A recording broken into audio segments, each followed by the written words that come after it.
Hola, hola. Sí, ya. Hola chicos, buenas tardes, ¿cómo van?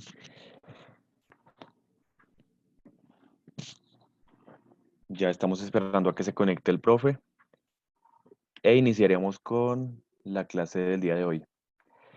Bueno, veo que ya se conectaron Bradley, David, Jimmy, Manuela y Tomás. Ah, el profe, ya llegó el profe.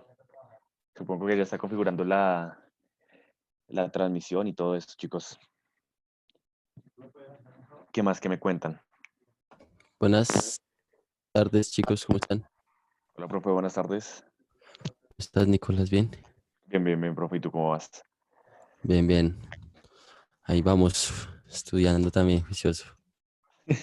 Sí, sí, así toca, así estamos dándole. Sí, sí, toca, toca. Ya acabando, pero bien. Ya hay varios conectados, ¿no? Por ahí. Sí, sí, señor, ya somos 9. Listos, entonces si quieren empecemos que ya son las 6. Por ahí en el chat vi que Jimmy saludó.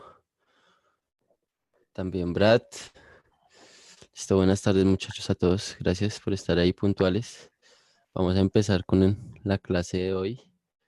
Voy a compartirles mi pantalla y empezamos. ¿Logran ahí verla? Sí. Sí, profe, ahí se ve la presentación de las partes del libro. Listo. Hay que situar en la clase.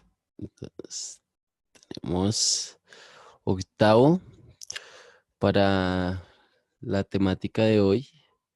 Tenemos lo que son los textos biográficos. Acá está.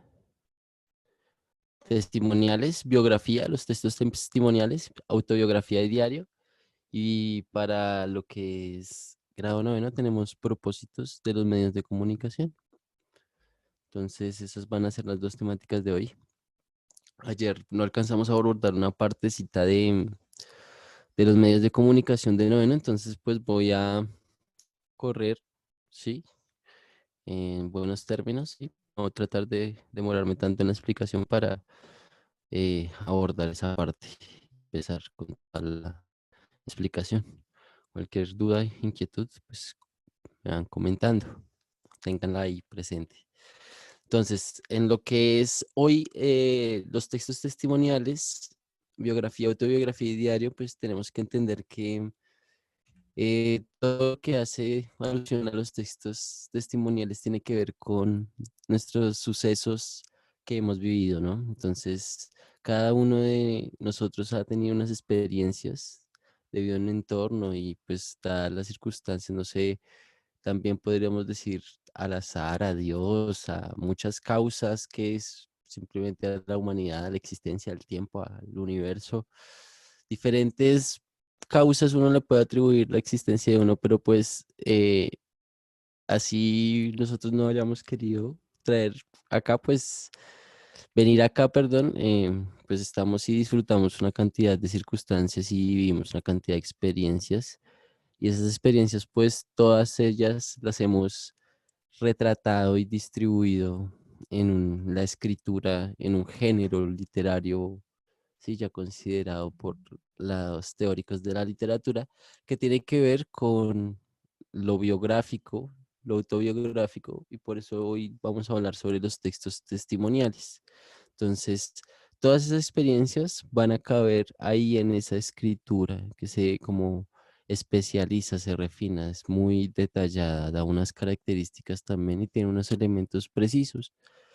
Pero entonces, para hallarnos en el contexto, pues todo esto se alusiona a textos como diarios, ¿sí? Biografías, autobiografías, testimonios, ¿sí? Entonces, también es importante saber que esto es un como insumo, ¿no? De la investigación o de la realidad para, pues, volverse también algo literario, que es lo que vamos a ver. Entonces, perdón. La biografía novelada, sí, hay que diferenciarla de lo que es la biografía en sí misma. porque la biografía novelada pues habla de ficción. Esas características que tienen que ver con la biografía pues son que son un texto expositivo, se narra en tercera persona y pues todo lo que se ubica ahí es un contexto político, histórico, económico e ideológico. Entonces, ¿quién es el que se encarga de escribir eso que se llama biografía? El biógrafo, ¿sí? Que es como una tercera persona, es alguien externo, ¿sí? Por eso es que siempre se escribe en tercera persona. ¿Cuál es la tercera persona?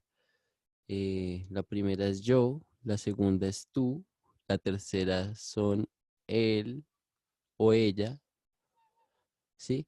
Entonces, por eso podemos entender que siempre hay como un agente externo, ¿sí? Que se encarga de escribir ese retrato en cuanto a la biografía. Y siempre tiene que ir en qué, en tercera persona. La idea es que en la biografía todo sea un texto muy expositivo y como veíamos el texto expositivo es más objetivo y trata de ser mucho más objetivo. La biografía novelada por su parte, o sea, lo que busca es prácticamente narrar unos hechos, pero entonces utiliza los hechos de la realidad y los mezcla con los hechos de la ficción o ya fantasiosos.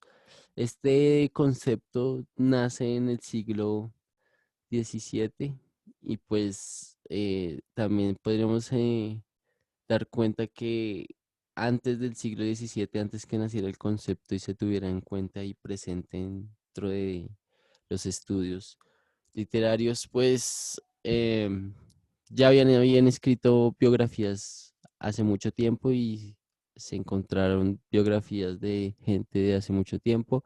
Entonces podríamos decir que pues no es... Antes ya habían expresiones de la biografía, pero pues hasta esta época es que, ¿qué sucede?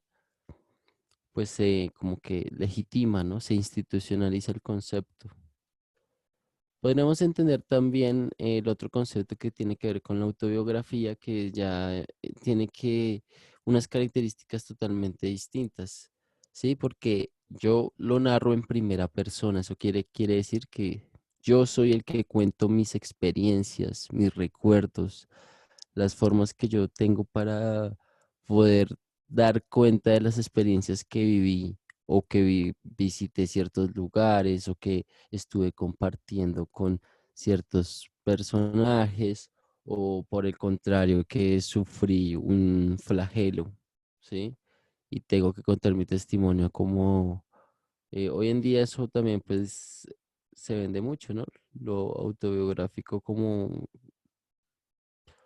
estilo de vida, ¿no? Entonces, la persona que fue víctima siempre, o incluso no podríamos hablar solamente de la víctima, el victimario también hace su autobiografía. Caso de eso, podríamos encontrar a Popeye, que es de Pablo Escobar, que escribió el libro y todo, y era algo autobiográfico. Y si se dan cuenta, pues tenía una audiencia y aspiraba a unos intereses y pues cumplía con unas características. Lo escribió el mismo que sicario de Pablo Escobar y por eso es que eh, se tiene que dar cuenta de que fue escrito en primera persona, ¿no? Entonces por eso es un texto retrospectivo y pues entra también el asunto de que puede ser novelada o no, ¿no? Normalmente los hechos pueden estar en varias versiones. Eso que se llaman acá las libertades son las que quedan como que expuestas dentro del texto autobiográfico, todos los límites a los que esa persona llegó. Por eso es que se identifica con ciertos géneros o ciertas referencias, ciertos autores y con ciertos estilos de vida. También pasa que no se sabe por un momento cuál es el autor y cuál es el personaje, porque pues dentro del autobiográfico pues se mezcla siempre eso, el narrador, el autor y el personaje, o sea, esos tres roles, por así decirlo, dentro de la estructura de la escritura o de la creación, ¿sí? El autor es quien lo crea, el personaje pues es la configuración que el autor crea, totalmente una personificación que tiene una psicología, una apariencia física, ¿sí? Y el narrador es quien lo cuenta. Entonces, por eso es que no se alcanza a diferenciar porque los tres son la misma persona. Los tres papeles los cumple la misma persona en la autobiografía. De esa ejemplificación podría ser Gabriel García Márquez, Vivir para contarlo, que es algo autobiográfico y que pues se tiene que hacer aclaraciones, una autobiografía novelada, ¿no? Entonces juega con un poco de su estilo literario. Mi madre me pidió que la acompañara a vender la casa. Había llegado a Barranquilla esa mañana desde el pueblo distante donde vivía la familia y no tenía la menor idea de cómo encontrarme. Preguntando por aquí y por allá entre los conocidos, le indicaron que me buscara en la librería Mundo o en los cafés vecinos, donde iba 2 veces al día a conversar con mis amigos escritores. ¿Sí? Y se dan cuenta. Entonces, ahí es un relato totalmente que autobiográfico. Acá también podríamos ver el creador, bueno, el autor del Señor de los Anillos. Entonces acá podremos ver un poquito también su ejemplo, ¿no? Nació el 3 de enero de 1892. Le llamaron John, pero tuvieron sus más y sus menos sobre el resto del nombre. Arthur, el padre, insistía en que mantener la tradición familiar de llamar a los chicos Rowell, tradición que se había aplicado a todos los Tolkien desde hacia generaciones. Por su parte, Mabel, la madre, prefería a Ronald. Al fin acordaron darle ambos nombres y el 31 de enero de 1892 fue bautizado John Ronald Re- Rule Tolkien. John Ronald Rule Tolkien, perdón. Entonces, ¿quién escribió eso? Una tercera persona. Esto ya es un ejemplo de que de la biografía. Michael White Tolkien, la biografía. Si se dan cuenta las características totalmente distintas, está escrito en que en tercera persona. Nació el 3 de enero, ¿sí? ¿Quién? El autor del Señor de los Anillos, Tolkien. Y está explicando más o menos el padre y la madre por qué le atribuyeron ese nombre y cómo lo decidieron, ¿sí? ¿Quién lo escribió? Michael White. Mientras que acá ya vemos que de su propia experiencia de cuando en una circunstancia que la madre, por eso es que empieza mi madre, si ve el pronombre acá, posesivo, sí, me pidió y empieza a hablar todo en primera persona. Acá, por el contrario, es un tercero que habla en tercera persona y todos los verbos, sí, llamar, por ejemplo, em, están conjugados en tercera persona o tienen pues pequeñas abreviaciones que los hacen conjugar en tercera persona, ¿sí? Tuvieron, por ejemplo, también. Profe, Dime. profe, buenas tardes. O sea que en Crónica de una muerte anunciada, Gabriel García Márquez habla en segunda o en tercera persona. Las crónicas siempre pues retratan como, y más si es alguna no, una crónica literaria, no periodística. Entonces ahí habla en primera persona, ¿sí?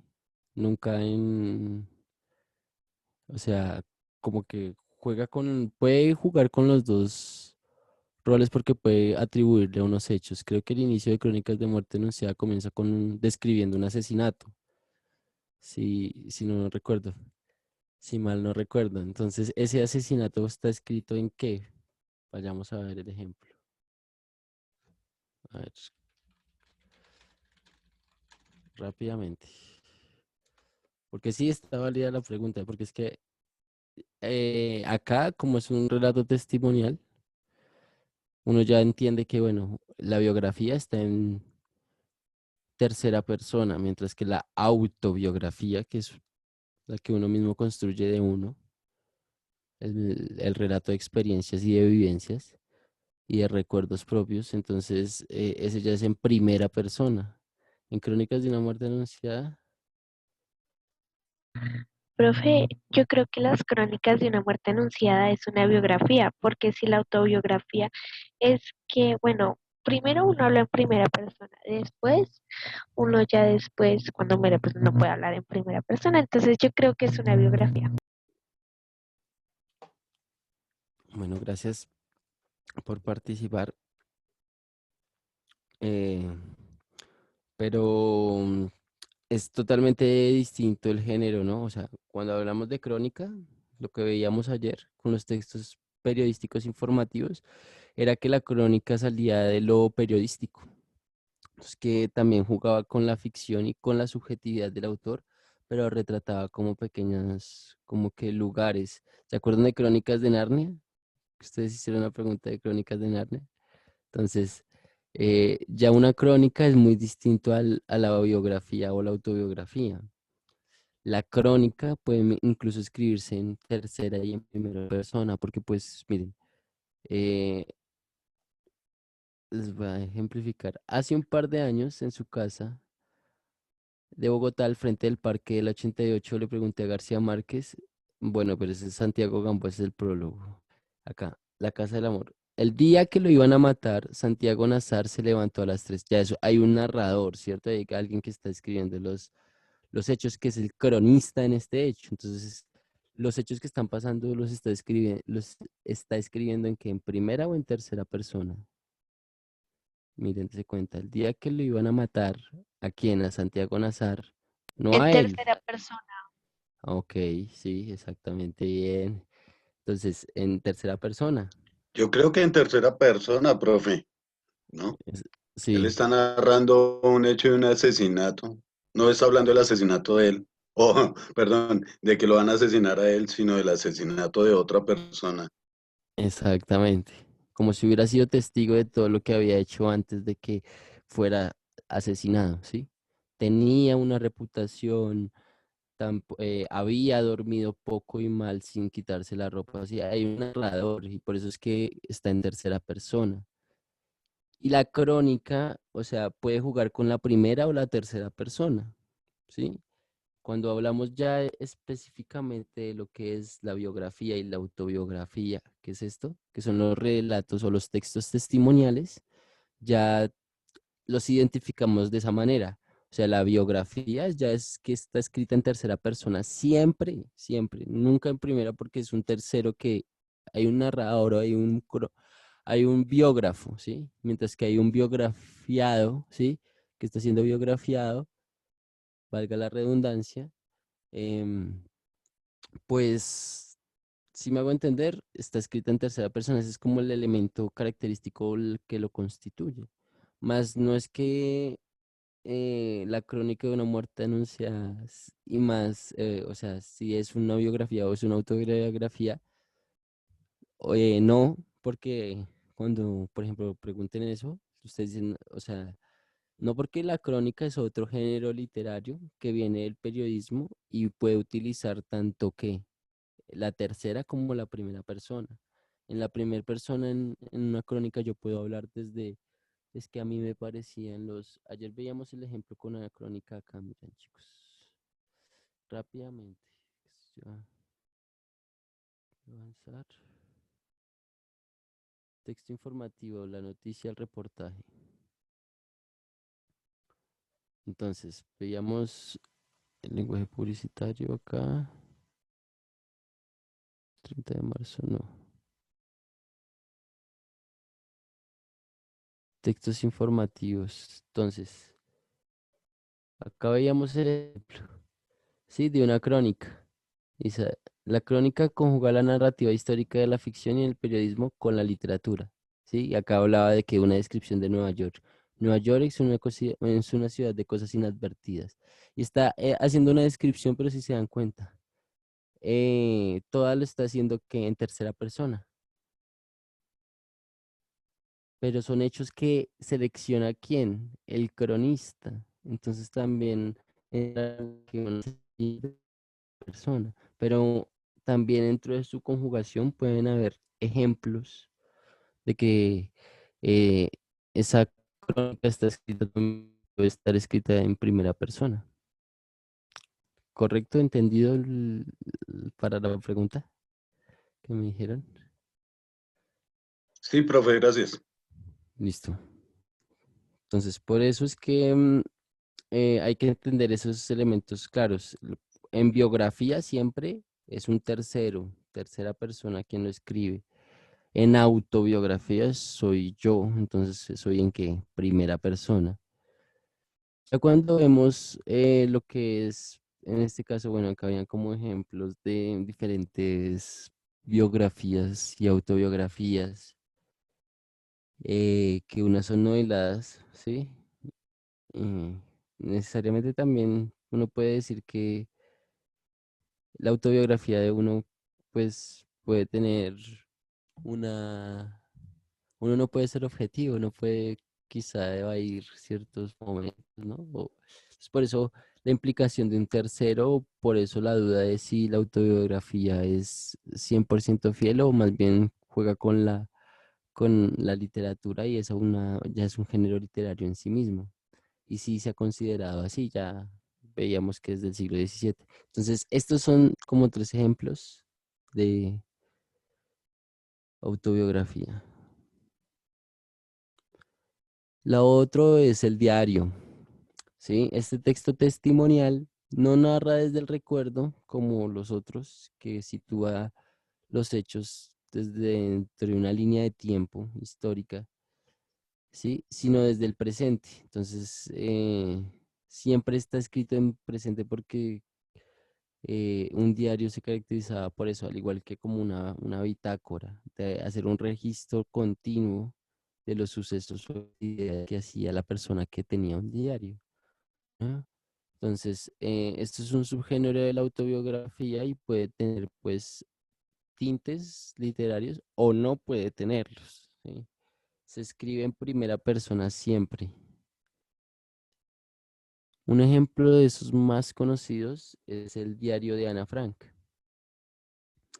que fue una persona, una niña que escribía y hacía una descripción de todos los campos de concentración. Ustedes no han escuchado del diario de Ana Frank, ya también tiene una película y todo. Entonces, acá podemos ver que el suceso que registra, los, los sucesos que registra en diario de Ana Frank son sucesos específicos, ¿sí? Acá, pues nace en 1929. En el 33 ya Hitler y los nazis llegaban al poder en Alemania, ¿sí? Porque ella era judía. En 1934 la menor emigra a Ámsterdam junto a su familia. En 1932 comienza la Segunda Guerra Mundial, Alemania invade Polonia. 1940 hay una redada en Ámsterdam y los judíos son deportados. Y bueno, de ahí se sacan como uno de ellos que están situados dentro del marco de la vida de ella, ¿no? Hasta que muere, acá en el 45.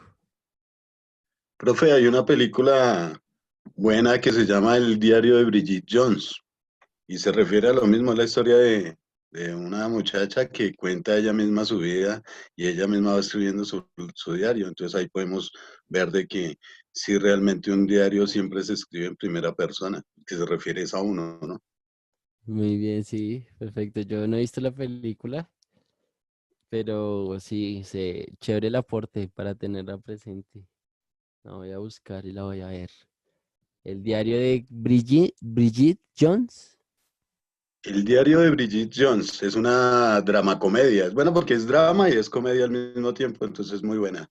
Ah, ok, ok, ok. Sí, chévere. Ya pues, diario de Bridget. Listo, ya la anoté por acá. Chévere, chévere. Eh, ya sé cuál es. Ya la acabo de poner acá y ya sé cuál es. Sí, ya sé cuál es. Sí, yo ya vi esa película. Muy buena. Sí, es drama y es comedia. de una mujer que tiene como un conflicto ahí.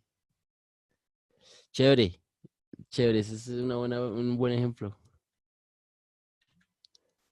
Entonces, acá, sí, de Ana Frank. Entonces, 12 de julio de 1942. Espero poder confiártelo todo como aún no lo he podido hacer con nadie y espero que seas para mí un gran apoyo. 19 de marzo de 1943. Esto que está acá, que ustedes ven acá, que estos son signos. Primero, pues las comillas de la citación, ¿no? Y esto que ustedes ven acá, que son como unas llaves, no son paréntesis, ¿no? Son como unas llaves con puntos. Lo que hace es que pues son textos descontinuados que no están completos, solamente se utilizó que un pequeño fragmento de ese día. 19 de marzo de 1942, o puede ser que no lo dejó sin terminar, ¿sí? 19 de marzo de 1943, la alegría dio paso a la decepción en menos de una hora. Turquía aún no había entrado en guerra. El ministro de allí solo mencionó la supresión inminente de la neutralidad. Un vendedor de periódicos de la plaza del Dam exclamaba: Turquía del lado de Inglaterra. La gente arrebataba los ejemplares de las manos, así como la gran noticia llegó también a nuestra casa. ¿Sí ven? Ana Frank, el diario de Ana Frank. En síntesis, perdón por pasar tan rápido, pero quiero que avancemos. La biografía relata la vida de una personalidad, se narra en tercera persona, ¿sí? Incluye contextos históricos y políticos. La autobiografía, eh, por su parte, lo que hace es que lo relata en primera persona. Es un relato retrospectivo, que es decir, que uno vuelve a sí mismo para tener como objetividad, por eso es retro, la capacidad de uno verse a sí mismo, tener conciencia de uno y de pues toda su personalidad, sus cualidades y defectos. Y eh, es una persona que escribe sus propias memorias y el diario, que es un subgénero de la autobiografía, se cuenta desde el presente y se escribe en primera persona. Acá veíamos cómo lo escribía en presente, ¿no? La alegría dio paso a la decepción en menos de una hora, como si fuera un presente continuo y inmediato. No dice pasaron los hechos como dice el cronista o como dice el biógrafo o el autobiógrafo, ¿sí? El que hace su propia biografía, sino por el contrario habla en el presente. Entonces, esos tres conceptos, pero que pues haya quedado claros, son bastante sencillos y uno los puede pues tener como de retrato en la realidad. Cuando a uno le busquen le mandan a averiguar una biografía de algún autor o algún, no sé, persona importante para la sociedad o la humanidad, pues uno ya sabe que es la autobiografía, ya el mismo nombre lo dice, y el diario, ¿sí? Solo que es que hay unos elementos que técnicos que hacen parte de eso. El texto histórico, ¿sí? Em, que es lo que acabamos de ver. Hay que tener como, pues no lo que acabamos de ver, también el texto histórico pues es más complejo porque al igual que la biografía, lo que busca es retratar unos hechos específicos. Pero acá lo que buscamos es tener como unas estrategias para poder extraer esa información y que sea más fácil digerirla.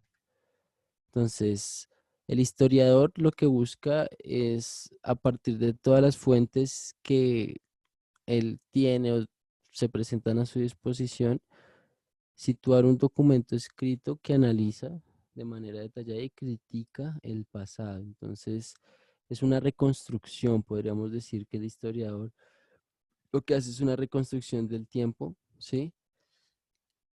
Partiendo de las interpretaciones que tiene esas fuentes, ¿no? Entonces, el texto histórico es un resultado de un proceso que investigativo, ¿sí? Uno se tiene que documentar muy bien para poder, ¿qué? Hacer un, no sé, si quiere uno hacer un documento o yo creo que ya lo hay, ¿no? Un documento que hable sobre pues todos los antecedentes de las plagas y virus que han habido en la humanidad. posiblemente ya un historiador haya Hacerlo hecho en ese redes trabajo. sociales. Dime. Hacer una tarea de sociales. O hacer una tarea de sociales. Sí, uno tiene que hacer que un proceso de investigación. Entonces, la historia siempre se presta para eso.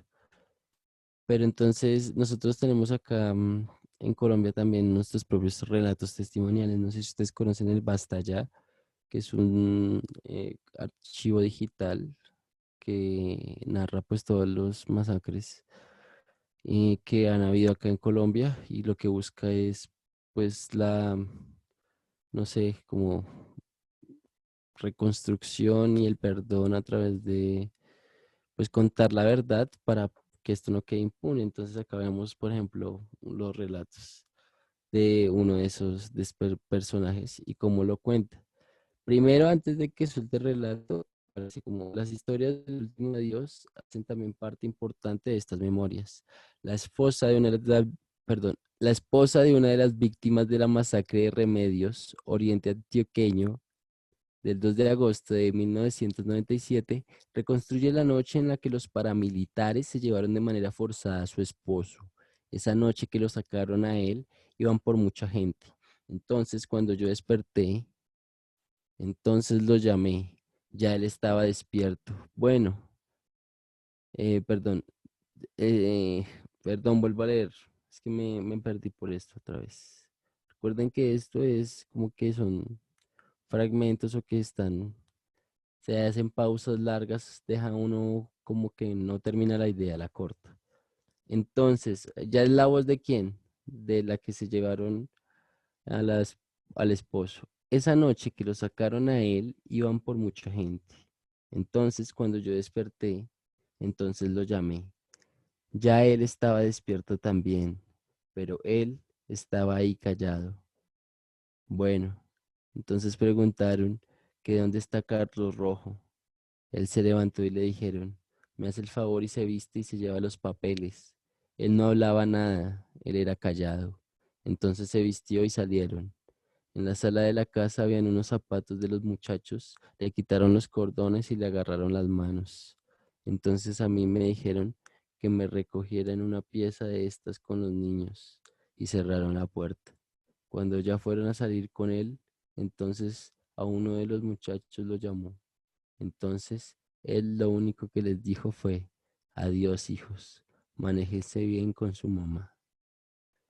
Ella es la que cuenta el relato y que está en el informe donde hay muchos más relatos eh, que retratan pues tanto las masacres que hicieron los paramilitares como los guerrilleros y como diferentes grupos que lo único que buscaban era que pues generar terror y violencia acá en Colombia. Por eso es tan importante tener en cuenta estos relatos que testimoniales, para poder uno poder extraerlos y ordenar esa información y presentarla en ese informe que se llama así, informe Basta Ya, es un informe de y la dignidad de las personas que sufrieron el flagelo de la guerra. Esto es hecho por el Instituto de Memoria Nacional de Colombia y pues lo que busca es eso. Entonces, los elementos conceptuales para poder extraer esa información de manera real y concreta son el mapa conceptual, el mapa mental y el cuadro sinóptico. El mapa conceptual representa de manera gráfica el conocimiento, pero pues acá que he grabado algo, ustedes pueden leer eso después en la plataforma. Son los conceptos, las palabras, uno no busca hacer descripciones largas. Si un mapa conceptual tiene mucha palabra, muchas descripciones, no es mapa conceptual, ¿listo? A mí en la universidad me daban muy duro por estos mapas conceptuales porque lo que buscan eran que conceptos, aclarar, son los conceptos y son palabras muy técnicas tal vez, pero busca es eso, ¿sí? El mapa mental, por el contrario, ya es algo mucho más creativo. Uno puede utilizar dibujos y todo lo que esté o gire en torno a lo que yo haga, en dibujos, diagramas. Sí, puede ser un orden que yo mismo haga. tiene que tener una palabra central, ¿sí? Entonces, por eso es que ya ahorita vamos a ver los ejemplos, pero pues acá es como algo mucho más, como que no lo coacciona a uno, es más libre para hacer los mapas mentales. Juega con un poquito de la imaginación. En el cuadro sinóptico ya utiliza lo que son las llaves, ¿sí? Y es muy útil para pues, lo que son las líneas cronológicas. Su función principal a veces siempre es contrastar la teoría, ¿no? Diferentes teorías. Entonces, colocar sus similitudes, sus diferencias.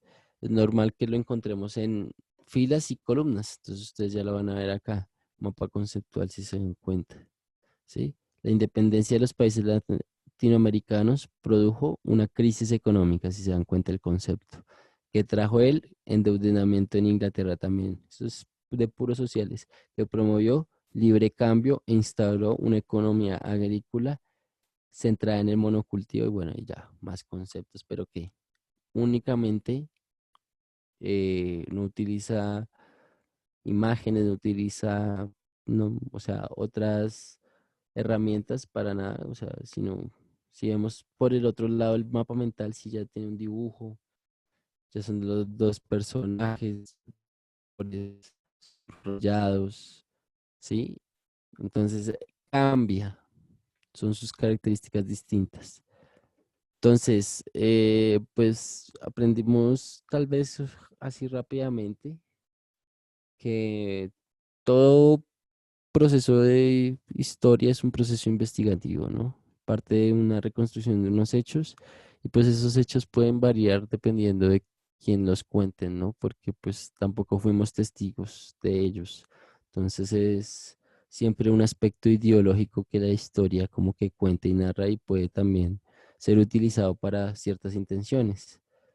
El historiador, sí, cambió su método, por así decirlo, y pues dio cuenta que la historia se había flexibilizado porque antes el historiador pues era muy rígido, era una persona muy psicorrígida que los hechos eran así y punto. Más tarde se dieron cuenta que no, que hay muchas versiones que cuentan la historia y que no son oficiales ni dichas y que pudieron ser verdad, pero pues hay unos intereses que no les conviene que esas historias salgan a la luz pública, y más si son héroes o presidentes o gente importante que ha servido para la historia, ¿sí? Por lo que cambia, ¿no? Se ha flexibilizado el concepto de que el historiador es el que tiene la verdad sobre la historia. Las fuentes, pues, deben ser buscadas y contrastarse, pues, entre mayor cantidad de fuentes, mucho mejor, ¿no? Y se han modificado todos sus exteriores o sus horizontes, por así decirlo. El mapa conceptual ya se basa en una red de conceptos, como les decía, y lo que busca es aclarar el significado de ciertos términos. El mapa mental tiene un uso más personal, tiene ramificaciones que pueden girar en torno al concepto clave y puede tener dibujos, ¿no?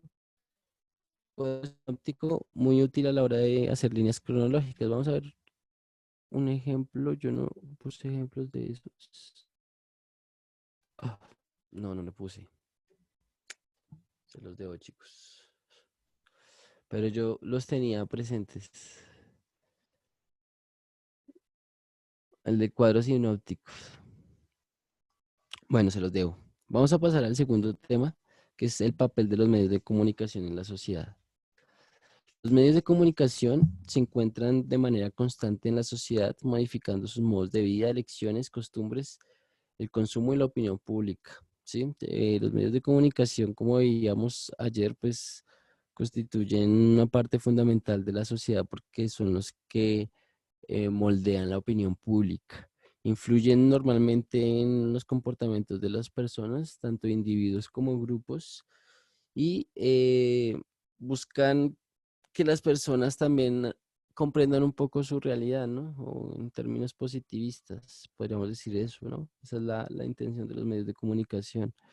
Entonces, ¿cuál es la idea? Que nosotros en lenguaje tengamos unas habilidades y herramientas que permitan siempre que tener análisis de esos medios de comunicación que sean críticos, que sean totalmente verídicos o tengan buenas bases de argumentación. Estas son las funciones que tienen los medios de comunicación: informar, enseñar, entretener y persuadir. La función ideológica, ayer hablábamos un poco sobre eso, eh, busca lo que es pensar ciertas formas determinadas, o sea, como que nos hacen creer, por ejemplo, todo el pánico quizá que estamos viviendo puede ser también parte de los medios de comunicación o no puede ser parte de los medios de comunicación, o sea, yo no quiero afirmar cosas sin antes evidenciar, pero a lo que voy es que pueden cumplir una función ideológica y que uno tiene que estar muy, muy atento con todos los medios de comunicación y presto para hacerles el análisis y para saber si están cumpliendo una función ideológica, que es muy probable que lo hagan, que todo esto que está ahí pasando esté beneficiando a unos intereses y perjudicando a otros. Y si nos damos cuenta, posiblemente todo lo que ha hecho el gobierno de quitarle financiamiento a las alcaldías y gobiernos y de dárselo al sistema financiero para pues que no se frene, por así decirlo. También uno dice, oiga, ¿cuáles son los intereses? ¿Qué está pasando? Por eso es que los medios de comunicación lo que aquí brindan a partir de de la información que ellos nos transmiten es esa influencia. Nos pueden estar diciendo, sí, sí, sí. Hay partido de la selección, pero en preciso hay partido de la selección cuando están aprobando la reforma tributaria que aumentó el IVA tan grande que tenemos este año. Y sí, o sea, ese tipo de cosas uno puede analizarlas y decir, uy, ¿cumplen qué? Una función ideológica.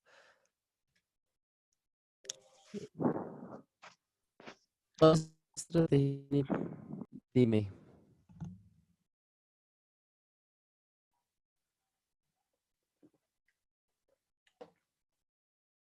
Vale. Todas esas estrategias de manipulación, pues, tienen también un origen, ¿no? Que son como en Alemania también. Hitler utilizó lo que fue el radio y el cine para propagar su ideología. Es un ejemplo claro. También tenemos a Disney, que adoctrinaba, ¿sí? A partir de que se enlistara a la gente, ¿no? Para combatir a los alemanes en la Primera y en la Segunda Guerra Mundial. Este es un capítulo muy antiguo que sí se llama así. Busquen el Pato Donald. Entonces, el positivo y lo negativo de los medios de comunicación. Permiten el acceso a la información que circunda por el mundo, que es como algo bueno. La instantaneidad. Hoy en día, la ventaja de que podemos darnos cuenta de que si, o sea, la información es fugaz, que lo que pasó al otro lado del mundo llega acá ya de manera instantánea. Y no es como antes que, por ejemplo, se necesitaban como correos.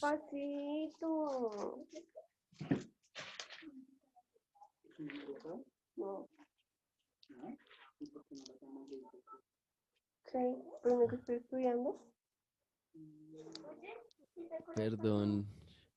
Juliana, ¿puedes silenciar el micrófono? Por Ya favor. cayó.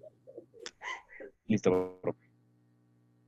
Listo, qué pena, es que Sí, qué me pena contigo, profe. desconcentré. Eh, nada, lo positivo es la instantaneidad, la información es más fugaz y eso es algo que pues podemos ver que es positivo. Ofrecen la posibilidad de aprender sobre diferente. Uno ya puede pues hacer lo que estamos haciendo hoy, ¿sí? Formarse a través de internet y aprender diferentes temas y no necesariamente hacer esto, sino pues en YouTube uno puede hacer de diferentes disciplinas empírico, ¿no?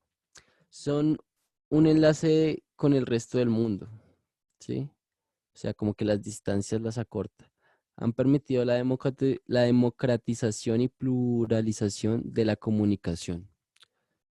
Entonces, eso quiere decir que pues ya como que los medios de comunicación ya son más plurales, ya son más diversos, a pesar de que pues sepamos que los tradicionales son de la gente que gobierna o que pues tienen una gran influencia política.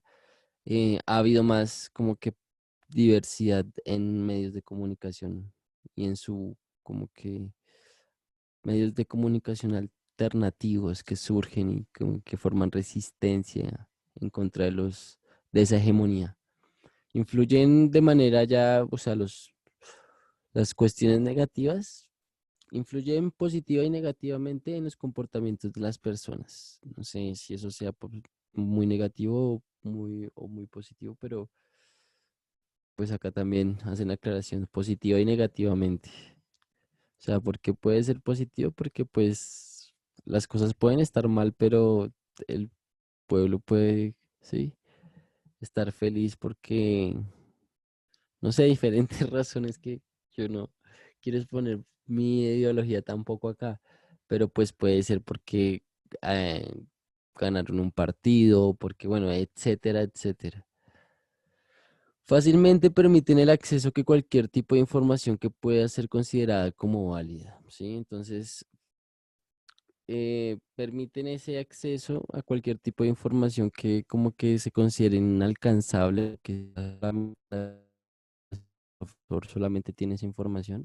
No, o sea, ya el maestro puede ser pues el mismo internet que se presta para que sea una biblioteca. O sea, nosotros nunca teníamos esa posibilidad hasta hoy en día que la tecnología ha avanzado tanto de encontrar tanto conocimiento por internet como hoy se ve hoy en día, en PDFs, hasta los clásicos yo los puedo encontrar por internet. ¿Sí? Entonces estandarizan y estereotipan contenidos, que eso también es lo negativo, e influencian al consumismo. Entonces, para entender esos elementos de la comunicación, hay que como que situarnos en este diagrama, ¿no? Hay un emisor que es el hablante, que también puede ser un escritor que comunica. Hay un mensaje que quiere transmitir, pero ese mensaje pues tiene un código. El canal que es, o sea, el canal es prácticamente, o sea, ¿cuál es el código acá? La lengua, ¿no? El canal acá es el teléfono roto. Puede ser un canal de televisión, de radio, ¿sí? Las redes sociales, el internet. Y acá ya encontramos que la persona que lo recibe, que en este caso es el oyente o el lector, el receptor, ¿sí? Entonces ahí podríamos encontrar los elementos de comunicación.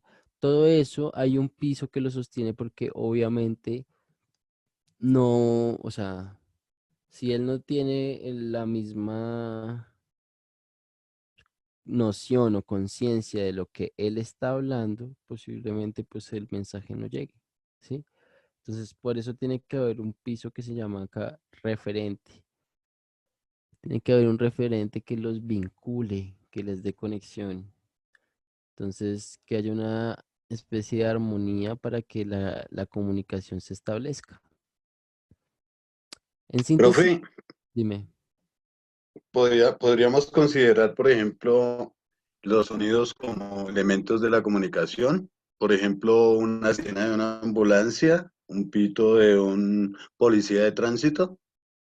Claro, sí, son sonidos que en esta parte hacen caso, obedecen una categoría que se llama las onomatopeyas. Entonces son como los sonidos que yo puedo hacer de manera escrita y que pues ya tengo que escribirlos fonéticamente. Pero sí, esos pueden ser, o sea, es que un elemento pueden ser parte del mensaje, por así decirlo. El emisor puede emitir ciertos sonidos, ¿sí? O por ejemplo, el canal, ¿sí? Puede ser el código Morse. ¿Y el código Morse qué es? Una especie de pitidos, ¿no? Entonces, a través de los sonidos, uno puede encontrar que el sonido puede ser un mensaje, puede ser hasta un mismo canal, puede ser el código porque pues nosotros emitimos palabras y esas palabras tienen un sonido, justamente. Entonces, sí, podríamos decir que sí, el sonido cabe dentro de estos tres conceptos, el código, el mensaje y el canal. podríamos ver una diversificación del sonido en esos tres conceptos. El timbre a la salida del descanso del Sí, colegio. claro, y todos esos elementos también son semióticos, o sea, porque yo los puedo citar en un texto literario, ¿sí? Y eso da de una vez una entrada, o sea, por ejemplo, en la descripción de un diario, que está pasando que yo estoy describiendo en el diario que, no sé, alguien se está agarrando con alguien y en ese momento cuando ya se iban a encender a puños, sonó el timbre y dejo ahí el día del diario ahí, hasta ahí. Entonces, ¿sí ven? Veo que en el chat, perdón, profe, veo que en el chat da Mauricio un buen ejemplo. Dice que la música que ponen cuando en noticias transmiten una noticia de última hora. Es Uy, como, sí, exacto. Eso influye muchísimo en cuanto a, porque uno es una música que lo preocupa a uno, que es estresante, que tiene una tonalidad, ¿sí? Sí, que lo Eh, pone a uno como en alerta. exacto. Entonces, muy buen el ejemplo, claro. El sonido también influye y puede estar parte, o sea, puede ser parte del código y del mensaje. Obviamente, si el receptor tiene todas esas herramientas de análisis, va a entender todo eso y va a decir, uy, oiga, yo no tengo por qué alterarme por la musiquita, es de la musiquita, ¿sí? Hay gente que sí, por el contrario, no se cuestiona eso, sino que se deja llevar y se deja, pues, reaccionar y no se pone a pensar en eso porque no tienen las herramientas para decir, uy, es que eso es lo que me está pasando, lo que yo estoy experimentando es que el canal, ¿sí? Los medios de comunicación tienen un sonido y para transmitir ese mensaje lo disponen, ¿sí?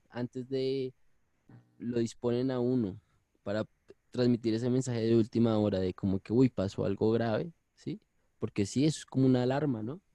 Entonces, eso es lo que busca, disponer para yo poder decir que pasó algo, unos hechos. ¿Y por qué no le cambian la música? ¿Por qué no ponen otra música, sí?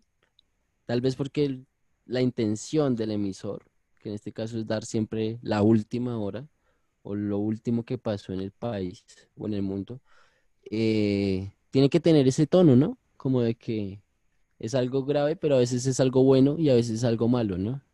Es bien curioso, pero siempre es el mismo sonidito. Y profe, también nos dice Samuel que, por ejemplo, las sirenas, que significan quítate, que voy a pasar. Exacto, sí. Todo eso que ustedes me están diciendo, perdón, son los sonidos, también cumplen una función semiótica, o sea, de orden, ¿sí? En sus lugares donde viven, de pronto cuando la comunidad eh, está pasando algo en el barrio, eso ponen en sirenas de alerta, ¿no? También lo mismo. Entonces, podemos ver un poquito como ese ejemplo del papel de los medios de comunicación. Acá, yo quiero que ustedes me contesten en el chat cuál es la intención, ¿no? O sea, esta es la imagen, ¿no? Esto es un afiche publicitario, ¿sí? Entonces dice como que en inglés, fumar mata lento, ¿no? Sí, pues sí, profe, sí, señora. Que fumar nos mata lentamente. Y profe, qué Ajá. pena también, antes de continuar ahí, bueno, chicos, estamos esperando sus respuestas en el chat, pero mientras tanto, nos decía Mauricio que otro ejemplo es en las películas de terror o de suspenso, lo que más intensifica el terror en el receptor es la música de fondo. Ujú. Sí. Y ahora sí, con las participaciones de la ficha nos dice Valentina Cadena, que si fumas te estás matando a ti mismo lentamente. Mauricio, que la gente entienda que el cigarrillo los mata. Bueno, de un usuario sin nombre. Listo. En otras palabras, están diciendo no fume o se va a morir, no se ha retrasado. Bien. Y Y listo. dice acá la pregunta, si la están leyendo ahí en la pantalla. Sí, sí, sí. El mensaje emitido a través de la imagen cumple una función ideológica porque A. Manifiesta argumentos claros para que el receptor comprenda una problemática. B. Expone una consecuencia con la que hiere la susceptibilidad del receptor para entretenerlo. C. Manifiesta argumentos claros para herir la susceptibilidad del receptor. D, expresa una consecuencia con la que busca convencer al receptor de que asuma un comportamiento específico. Consideren cuál es su respuesta. Todos los chicos, perdón, profe, todos los chicos dicen que es la D. La de expresa una consecuencia. Bien, exactamente. La D, porque pues, obviamente, digamos que las anteriores lo que buscaban era exponer otro sentido. ¿Cómo es eso de que eh, expone la susceptibilidad? Hasta ahí va bien, pero para entretenerlo, no creo, ¿sí? Esto sí también es curioso. Manifiesta argumentos claros para que el receptor comprenda una problemática. Sí, puede ser que sí, pero, o sea, la función ideológica, porque eso es lo que están preguntando, es convencer. Cuando vean esta palabrita y vean ideológica, es porque están directamente relacionados los conceptos. Entonces, esta puede ser, pero la que más está acertada es esta, porque esta es la que busca como que el receptor actúe de acuerdo a lo que ve a un comportamiento específico, que en este caso es dejar de fumar. Entonces, eh, ahí ustedes lo pueden ver. La palabra convencer, ¿sí? La función ideológica con la que reprimen o incentivan comportamientos y actitudes. Informar, persuadir, entretener y enseñar. Esas eran las cuatro, ¿no? En este caso, la función que cumple acá los medios de comunicación es persuadir. No entretener, ¿sí? Tampoco enseñar, sino que deje de fumar, no sea bobo, así como en la participación nos decía. Y no solamente es informar o decirnos que nos mata, ya todo el mundo sabe que fumar mata, ¿sí? Entonces, muy bien.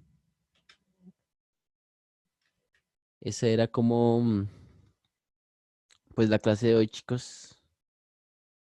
Qué pena ir corriendo, pero quería que acabáramos así. Voy a tratar de no ser tan conceptual y de que sea más interactivo eh, el asunto, porque sí es como cansón. Pero pues estas preguntas a mí sí me hacen importante colocarlas para que nos vayamos formando para el IFEX. Sí, sí, claro que sí, profe. Es súper buena. Y listo, chicos, esa será la clase de hoy. Nicolás, no sé qué más allá. Gracias a ti. No, pues hasta ahora nada más recordarles, chicos, que la hoja de ruta ya está cargada en la plataforma. Tienen plazo de entregarla hasta el 21 de abril. Entonces, porfa, súper juiciosos con eso, súper juiciosos con la plataforma. Saben que cualquier pregunta, cualquier duda me pueden escribir ahí por WhatsApp. Y pues nada, chicos, muchas gracias por su asistencia, por acompañarnos el día de hoy. Súper juiciosos y gracias por también. No, gracias a ti. Hoy me el sonido, me gustó eso. Miren ese sonido, porque en la hoja de guía aparece una parte de sonido de música del corto, ¿no? Como en el sonido en ese corto de 7 minutos influye también, ¿no? Entonces, chao chicos, que estén bien. Chao, profe, muchas gracias. Chao, chicos.